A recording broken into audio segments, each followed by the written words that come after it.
প্রতিটা বাবা মায়েরই তার বাচ্চাদের জন্য প্রত্যাশা থাকে, ঠিক তেমনি আপনারও আছে।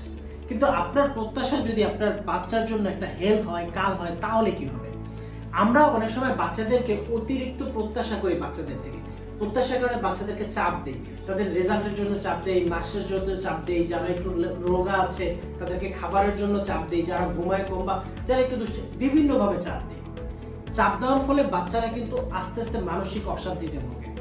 আপনার ছোট্ট সোনামণিকে যদি এই অস্থিতিশীল অবস্থাতে ভোগাতে না চান, তাহলে আপনাদের যেটা করতে হবে সেটা হচ্ছে তাদের যে ক্রিয়েটিভ, তারা যে চায়, তারা যেটা করতে চায়, তারা যেভাবে ভাবতে চায়, সেই যে জায়গাগুলোতে তাদেরকে স্পেস দেয়। আপনার প্রত্যাশাটাকে একটু কমিয়ে রাখুন, কারণ যুগ দিন দিন বদলাচ্ছে। এখন আপনি যদি চান যে আপনার ছেলে সেই ডাক্তার হবে, সেই ইঞ্জিনিয়ার হবে, এখন যুগ কিন্তু সেখানে নেই। এখন এআই এসেছে, ইলন মাস্ক মানুষকে চাঁদে পাঠায়। এই জিনিসগুলো চিন্তা করতে হবে, বুঝতে হবে যে আমাদের আগের যে যুগটা ছিল, আপনার যে যুগটা ছিল, সেই যুগটার এই যুগটা কিন্তু রাত দিন তফাৎ। আপনার বাবাদের যে যুগ ছিল সেই যুগের সাথে কি আপনার যুগ মিলে? যদি সেটা না মিলে, তাহলে বাচ্চাকে কিভাবে আপনাদের প্রত্যাশাটাকে তার উপরে চাপিয়ে দিচ্ছেন? এটা না করে তাদের কোনটা ভালো লাগে, তাদের আঁকতে ভালো লাগে, ছবি দেখতে ভালো লাগে, না কি ভালো লাগে, কোন ক্রিয়েটিভ কাজটা করতে সে পছন্দ করে, সেখানে উৎসাহ দিন।